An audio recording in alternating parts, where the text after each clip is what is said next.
Press club सां मौजूद आहियूं।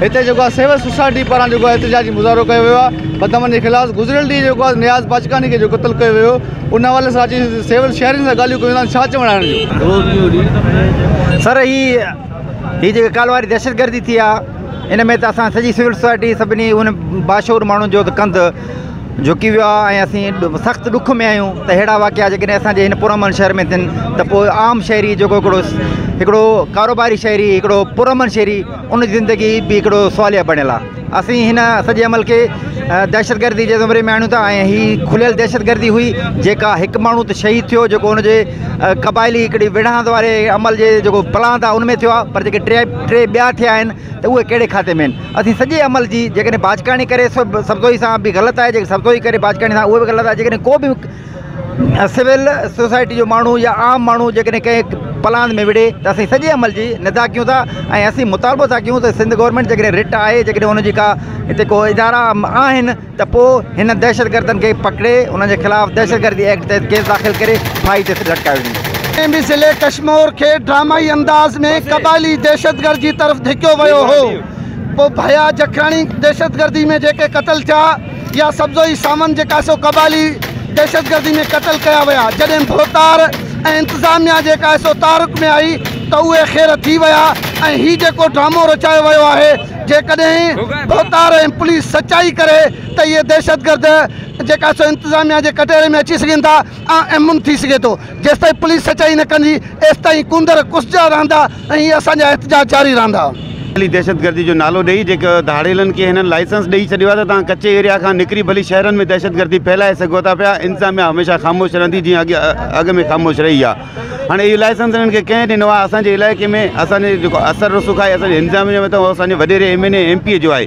सिंध गवर्नमेंट जे हवाले सां उन्हनि हिननि खे बाख़्तियार करे छॾियो आहे। असां वटि जेका पुलिस जेकॾहिं उहा कचे में वञे थी उहे बि मरनि था, रेंजर्स वारा वञनि था उहे बि मरनि था पिया। पोइ धाड़ेल आख़िर को कचा एरिया को वज़ीरिस्तान ऐं वाना त कोन्हे जो उते पुलिस वञी कोन थी सघे।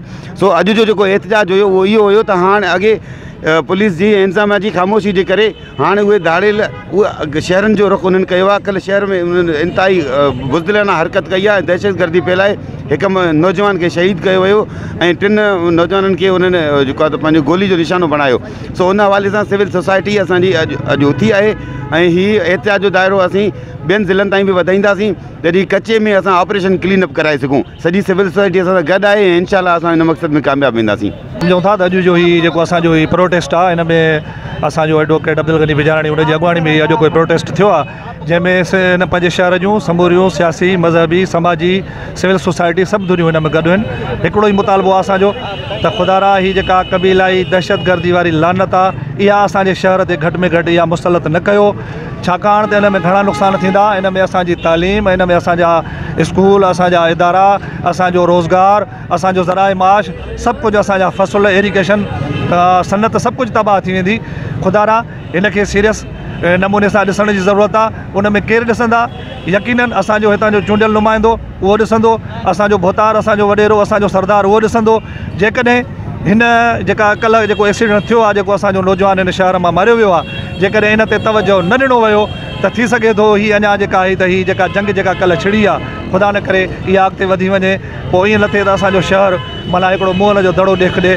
असां मुतालबो था कयूं वसवारनि खां त फौरी तौर सीरियस थी करे हिन केस खे ॾिसो ऐं हिन जा जेके वांटेड जेके कचे मां दहशतगर्द धाड़ेल जो रूप धारे सरेआम सरकारी हथियार खणी हिकिड़े मज़लूम शहरी खे मारे था वञनि त आख़िर उन में कहिड़ा अनासर मुलविस आहिनि? उनखे ॾिसण जी ज़रूरत आहे, उन में सचाई जी ज़रूरत आहे। जेसिताईं असांजी इंतज़ामिया सचाई जो मुज़ाहिरो न कंदी तेसिताईं मां सम्झां थो उहे जेके कचे में धाड़ियल वेठा आहिनि उन्हनि ते पहुच नामुमकिन हूंदी। सुवाल आहे ऐं जेको आहे सो कंदकोट में दहशतगर्दी, चाबी चोरियूं, फुरूं, धाड़ा रोज़ जो मामूल बणियल आहे। तव्हां ॾिठो त 2 महीननि खां वठी असां एहतजाज बि कयोसीं। असांजे 170 कारकुननि ते बिला जवाज़ FIR कटियो वियो। त इन जे लाइ धाड़ेलनि लाइ रोड खां टपी पार कचे में कोन वेंदा।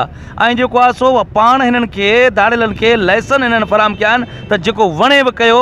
ऐं SP बिल्कुलु नाकाम थी चुको आहे, क़त्लेआम में ॿधलु आहे, मुलवस आहे। असां सरेआम सम्झूं था त उहो ई कराए पियो ऐं फिल4 SP खे हटाए वञे। IG सिंध खे चवंदा त नोटिस वठी करे असांजे ज़िले खे अमन अमान कम अज़ कम ॾिनो आहे। दादा हाणे हीअ तव्हां ॾिसो सरेआम ॾींहं ॾिठे जो एॾो सारो क़तल थियो आहे। असां सम्झूं था त हीअ क़तल सिर्फ़ु हिकिड़ी ज़ात जे माण्हू जो न आहे, नियाज़ हुसैन जो न आहे।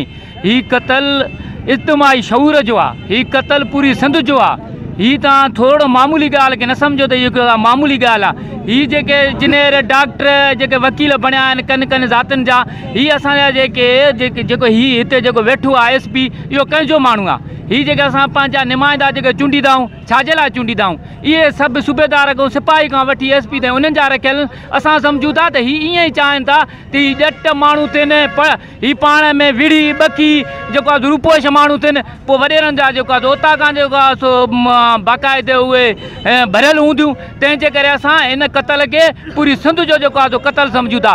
असां इन खे SP साहिब खे चिताव ॾियूं था जेकॾहिं 3 ॾींहंनि जे अंदरि जेको बि मुलविस हुजे, असां कंहिं ज़ात ते जेको आहे सो असांजी का नाराज़गी न आहे।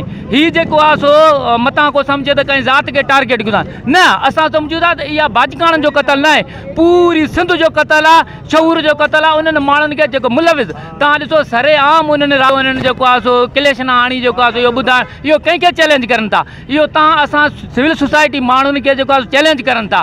तंहिंजे करे असां SP खे चऊं था जेको बि हिन में मुलविस हुजे ईअं न जो कमु हिकिड़ो करे ऐं उन गिरफ़्तार ॿियनि खे कजे, उन्हनि माण्हुनि खे सरेआम हिते टंगियो वञे।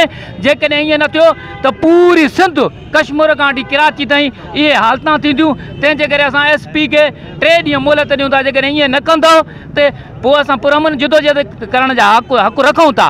बाक़ी इहा ॻाल्हि आहे त हीअ जेको असांजो SP साहिबु आहे इन में ज़बरदस्त हिकिड़ो ताक़तवर आहे। कंहिं सियासी जेको आहे कारकुननि खे गिरफ़्तार कजे, 70 उन्हनि ते FIR कजनि, 7 चकर FIR कजनि। पर अॼु असां उनखे चिताव था ॾियूं। हर मक़दब फ़िक्र जो माण्हू हिते बीठो आहे, शाइर, वकील ऐं उन सां गॾोगॾु डॉक्टर ऐं इन सां गॾोगॾु जेको आहे सिविल सोसाइटी जा दोस्त हिते बीठा आहिनि। इहे सभु ताक़तवर आहिनि। मथां इहे पाण खे सम्झे थो घमंड अथसि त असां कंहिं वॾेरे जो माण्हू ऐं मां हिते ई हूंदुसि, ईअं न थींदो। ऐं असां बाजकाणी जो क़तल न पर पूरी इंसानियत जो क़तल आहे। असीं सख़्तु लफ़्ज़नि में मुज़म्मत था कयूं ऐं आला हुकाम खां मुतालबो था कयूं IG साहब ऐं DI साहब खे त हिन जा क़ातिल जल्द खां जल्द गिरफ़्तार कया वञनि। जी सख़्त लफ़्ज़ में मुज़म्मत क्यों था ये 7 चौकियों पुलिस जो क्रॉस करे ये कलेक्शन को सां अचनि था। ये तो सरकार जी रित के रियासत के उन्होंने चैलेंज किया अची कंदकोट शहर में वो न्याज़ बाजकाणी आहे, हिकिड़ो शरीफ़ माण्हू आहे, कारोबारी माण्हू आहे, उनखे क़तल करे वरी साॻे रस्ते सां कलेक्शन को जा फायर कंदा, बस कंदा। 7 चौकियूं पुलिस जूं मूंखे सम्झ में नथो अचे त अची कहिड़ा आया आहिनि भला, मथां का आसमानी मखलूक आहे या छा? उडरी अची लथा उडरी हलिया विया। साइंस सिटी हिन में पुलिस मुलविस आहे। ओ जेकॾहिं पुलिस खे खपे त इहे क़ातिल गिरफ़्तार करे, न त इहे कंदकोट अवाम जागी चुको आहे। इंशाअल्लाह तव्हांखे घर पीड़ो करण खां पोइ आराम सां न वेंदा। हाजी नज़र तव्हां शहरनि जूं ॻाल्हियूं ॿुधियूं। हिननि इहो चिता ॾिनो त जेसिताईं 3 ॾींहंनि जे अंदरि न्याज़ जा जवाबदार गिरफ़्तार न थिया त असां रोड ब्लॉक कंदासीं ऐं SP ऑफिस जा धरणो हणंदासीं। नज़ीर मीराणी, सोच TV, कंदकोट। सब्सक्राइब कयो हमारे पैनल चैनल सोच TV के ऐं बेल आइकन के दबाएं कदें भी न विसारिंदा। सब्सक्राइब करें आपके अपने चैनल सोच TV को और बेल आइकन पर क्लिक करना ना भूलें। Don't forget to subscribe our channel Soch TV and press the bell icon.